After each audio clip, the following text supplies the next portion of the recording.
जय श्री राम दोस्तों, क्या हुआ जब अयोध्या में प्रकट हुआ साक्षात पुष्पक विमान। राम मंदिर में काम कर रहे मजदूरों ने जब यह नजारा देखा तो सभी के पैरों तले जमीन खिसक गई। 22 जनवरी प्राण प्रतिष्ठा से पूर्व अयोध्या में इतने बड़े चमत्कार का होना सभी को आश्चर्य में डाल रहा है। कुछ लोगों ने तो इसके साक्षात दर्शन किए, जिन्होंने अपनी आंखों देखी बातें सुनाई, उसे सुनकर आपके भी रोंगटे खड़े हो जाएंगे। आगे बढ़ने से पहले अगर आप भी एक सच्चे सनातनी हैं और प्रभु श्री राम को अपना आराध्य मानते हैं तो वीडियो को लाइक करके चैनल को सब्सक्राइब जरूर करना। दोस्तों, 22 जनवरी 2024 को रामलला अयोध्या के नए भव्य मंदिर में विराजमान होंगे। इस शुभ अवसर के लिए पूरे देश में निमंत्रण बांटा जा रहा है। शहर से लेकर गांव तक घर घर अक्षण वितरण, बच्चों से लेकर बड़ों तक सहयोग कर रहे हैं। यहाँ तक कि महिलाएं भी घर घर जाकर प्रभु श्री राम की फोटो का वितरण कर रही हैं। अयोध्या में राम मंदिर में भगवान रामलला की प्राण प्रतिष्ठा की तैयारियां जोरों शोरों से की जा रही हैं। इस कार्यक्रम को बेहद भव्य बनाने के लिए कोई कसर नहीं छोड़ी जा रही है। इस बीच में राम मंदिर निर्माण का कार्य भी तेजी से किया जा रहा है। राम मंदिर निर्माण में जो लक्ष्य रखा गया है उसमें लगभग 80% कार्य हो चुका है। 70 खंभों पर मूर्तिकार का कार्य भी तेजी से चल रहा है। पिछले दिनों त्योहार की वजह से यह कार्य धीमा था, लेकिन अब वह भी तेज गति से हो रहा है। निर्माण कार्य जल्द से जल्द पूरा करने के लिए सभी मजदूर रात दिन मेहनत कर रहे हैं। लेकिन 10 जनवरी की रात ऐसा चमत्कार हुआ जिसे देखकर सभी मजदूरों के होश उड़ गए। जब रात्रि के समय सब मजदूर अपना काम निपटाकर अपने अपने तंबू में सो रहे थे, उसी समय अचानक से उन्हें वहां कुछ हलचल महसूस हुई। सुरेश नाम के एक मजदूर ने जब यह तंबू से बाहर निकलकर देखा तो राम मंदिर के परिसर में अजीब सी पीली सी चमकती हुई चीज दिखाई दी। उसने अपने साथियों को जगाना चाहा, लेकिन कोई भी उसके साथ नहीं आया।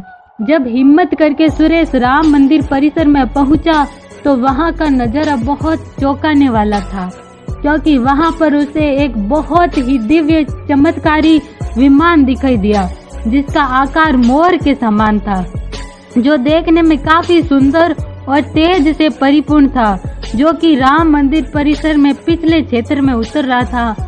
लेकिन उस विमान को नियंत्रित कौन कर रहा था यह समझ नहीं आ रहा था, क्योंकि उस विमान में इतना तेज था कि सामान्य आंखों से देखा ही नहीं जा रहा था।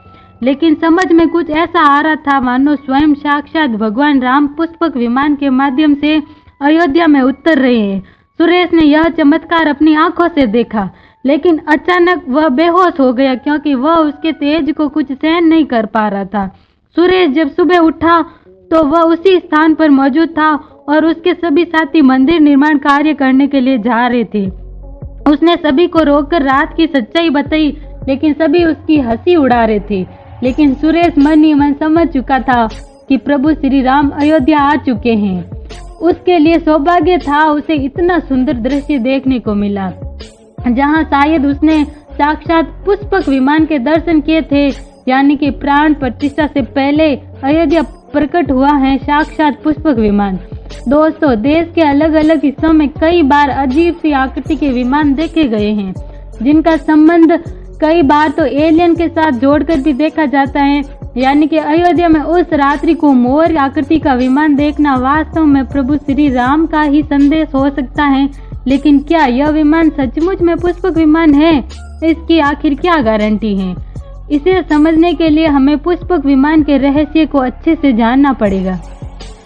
वाल्मीकि रामायण में रावण के पुष्पक विमान को दिव्य विमान कहा गया है, जो कई तकनीकों से लैस था और आज के आधुनिक जमाने के विमान से कम नहीं था। पौराणिक कथाओं के अनुसार पुष्पक विमान का निर्माण भगवान विश्वकर्मा ने किया था।